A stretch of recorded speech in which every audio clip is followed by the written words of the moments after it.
उद्ध्वस्त पाकिस्तानचे पुरावे समोर। मॅक्सर कंपनीकडून पाकिस्तानातील सरगोदा आणि सक्कर एअरबेस बेचिराग झाल्याचे फोटो जारी।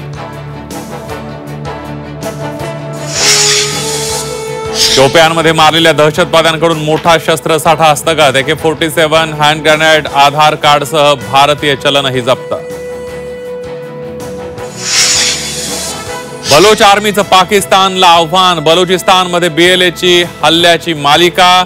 51 ठिकाणी 71 हल्ले, तर बलुचिस्तान स्वतंत्र असल्याचं बलोच नेत्यांनी केलं जाहीर। पाकिस्तानची भारताकडे शरणागती। सिंधू जलकरार स्थगितीबाबत पुनर्विचार करण्याची विनंती। पाकिस्तानचं भारताला पत्र। मुंबईत भाजपची तिरंगा यात्रा। महिलांनी सिंदूर लावून केला पाकिस्तानचा निषेध, तर पाकिस्तानला त्याच भाषेत उत्तर देणार असल्याचा देवेंद्र फडणवीसांचा इशारा।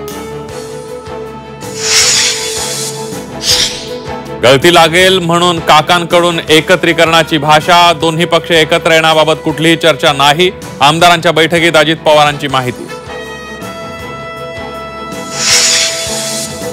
उद्धव ठाकरेंच्या भेटीनंतरही तेजस्वी घोसाळकरांची नाराजी कायम। राजीनामा अजूनही मागे नाही, तर उद्धव ठाकरेंसोबत असल्याची प्रतिक्रिया।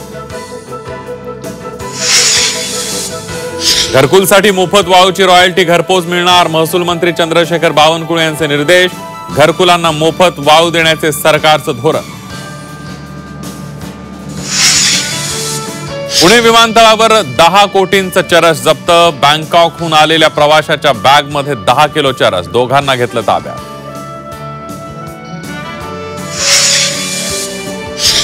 आणि मुख्यमंत्र्यांच्या उपस्थितीत झी24 तासचा महाराष्ट्र गौरव पुरस्कार सोहळा संपन्न। शंकर महादेवन यांना महाराष्ट्र गौरव, तर राजू केंद्रे, श्रिया पिळगावकर, अभंग रिपोस्ट बँडला महाराष्ट्र रत्न पुरस्कार।